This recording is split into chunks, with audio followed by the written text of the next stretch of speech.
আসসালামু আলাইকুম everyone. Tiger মুরগির ডিম ফোটানোর সঠিক নিয়ম কি? আমরা যারা চিন্তা করতেছি যে মেশিন দিয়ে টাইগার মুরগির ডিম ফুটাবো, তো মেশিন দিয়ে টাইগার মুরগির ডিম ফুটাতে হলে কিছু সঠিক নিয়ম কারণ আছে। যে সঠিক নিয়ম কারণগুলি মেনে যদি আমরা ইনকিউবেটর মেশিনের ডিম দিতে না পারি এবং পরিচালনা করতে না পারি, সেক্ষেত্রে কিন্তু আমরা আশানুরূপ ফলাফল পাবো না বা অনেক সময় দেখা গেছে বাচ্চাই পাবো না। তো আপনি যদি দেশি মুরগি দিয়ে টাইগার মুরগির ডিম ফুটান সেক্ষেত্রে ভিন্ন কথা, কারণ এক্ষেত্রে আপনার তেমন কিছু করা লাগবে না। আপনি মুরগির নিচে ডিমগুলি দিয়ে দিবেন, 21 দিন পর দেখবেন আলহামদুলিল্লাহ আপনি বাচ্চা পেয়ে যাবেন, যদি বাচ্চা ডিমের মধ্যে ব্রণ থাকে। আর শুধু আপনার কাজ হচ্ছে টাইম টু টাইম মুরগিকে খাবার এবং পানিটা সরবরাহ করা। কিন্তু আপনি যদি ডিম মেশিন দিয়ে ফুটাতে যান সেক্ষেত্রে কিন্তু আপনাকে বেশ কিছু নিয়মকানুন মেনেই আপনাকে এই ডিম ফুটাতে হবে। তো আমি আমার ইনকিউবেটর মেশিনে টাইগার মুরগির ডিম দিছি। তো আজকে 21 দিন আলহামদুলিল্লাহ আমার এই মেশিনে টাইগার মুরগির ডিম থেকে কিন্তু বাচ্চা ফুটে বের হতে শুরু করছে।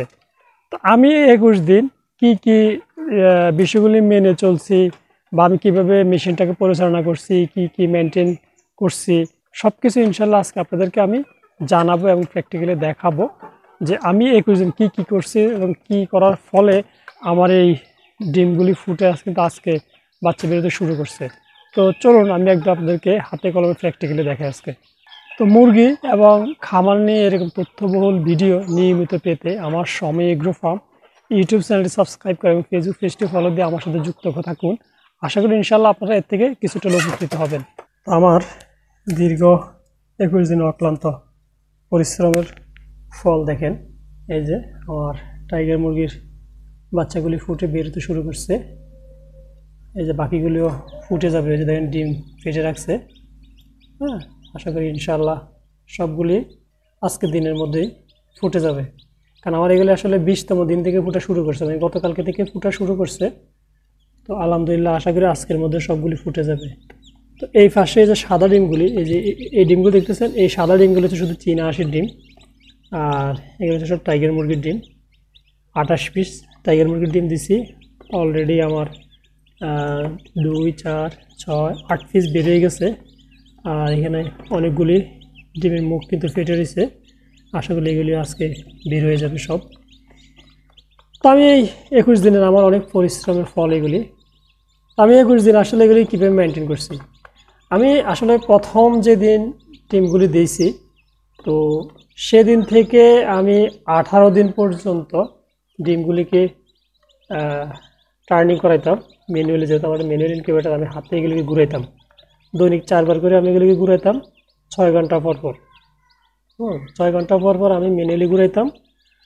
এবং আমি 18 দিন পর্যন্ত আর্দ্রতা রাখছি আপনাদের 55 থেকে 60, 62, 65 এর মধ্যে রাখছি একদম রেগুলার 18 দিন পর্যন্ত। হ্যাঁ, আর 19তম দিন থেকে আমি ওদের আর্দ্রতা বাড়িয়ে দিছি।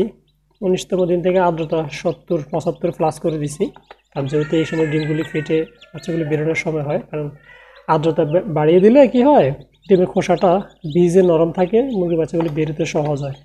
যদি আপনার আর্দ্রতা কমে যায় সেই ক্ষেত্রে কিন্তু মুরগি বাচ্চাগুলি ডিম খোসাটা ফাটিয়ে বেরোতে কষ্ট হবে, অনেক সময় বেরোতে পারে না, দেখবেন যে বাচ্চা ভিতরে মারা যায়।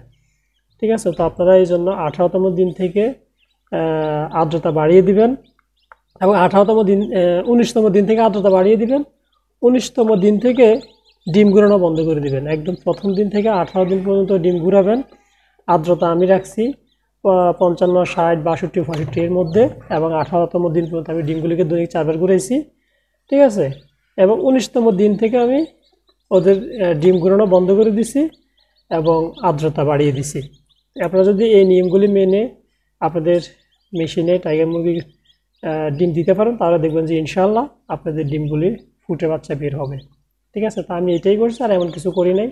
আর হচ্ছে আমার যদি ককশিটের একটা ইনকিউবেটর মেশিন, তো আমার কারেন্ট চলে গেলেও আমি 1-1.5 ঘন্টা 2 ঘন্টা আমার কিছুই হতো না। 1-2 ঘন্টা 1 ঘন্টা 2 ঘন্টা পর্যন্ত আমার এইভাবে পড়ে থাকতো, আলহামদুলিল্লাহ কোনো সমস্যা হয় নাই। ঠিক আছে, শুধু এই যে উপরে যে ঢাকনাটা ছিল, এই যে উপরের এই যে ঢাকনাটা দেখতেছেন, এই ঢাকনাটা আমি খুলতাম না, কারণ ঢাকনাটা খুললে ভিতরে ঠান্ডা হয়ে যাবে। ঠিক আছে, এই জন্য আমি ঢাকনাটা ধরতামই না। যখন আমার ডিম ঘুরানোর সময় হলেও কি করতাম, আমি ঢাকনা খুলতাম না। ঠিক আছে, যখন কারেন্ট আসতো তখন যাই আমি ঢাকনা খুলে ডিমগুলি ঘুরিয়ে দিতাম, কারণ 6 ঘন্টা পর যদি আমি ডিম ঘুরাইতাম এখন দেখা গেছে আমার এরকম অনেকবার হয়েছে যে আমার ডিম ঘুরানোর সময় হয়েছে কিন্তু কারেন্ট নেই, এই জন্য আমি আর ডিম ঘুরাইতাম না, কারণ ঢাকনা খুলতাম না, ডিম ঘুরাইতাম না। যখন কারেন্ট আসতো দেন তখন আমি ডিমগুলিকে ঘুরাই দিতাম।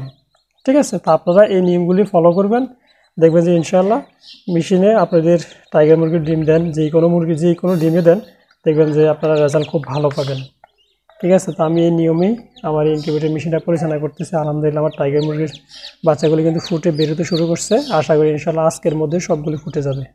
আর আপনারা অবশ্যই যেটা করবেন, যখন আপনাদের ডিমের যে ডিমটা ফেটে বাচ্চাটা বের হয়ে যাবে সাথে সাথে ওই ডিমের খোসাটা বের করে ফেলবেন। দেখেন আমি কিন্তু বের করে ফেলছি, কারণ এর ভিতরে যদি খোসাটা থাকে সেক্ষেত্রে কিন্তু আপনার বাচ্চাগুলির ক্ষতি হতে পারে। ঠিক আছে, এই যে ডিমের খোসাটা যেহেতু একটু ধারালো, দেখা গেছে অনেক সময় বাচ্চার পা কেটে যেতে পারে বা সমস্যা হতে পারে। এই যে দেখেন এগুলো ধারালো কিন্তু, হ্যাঁ।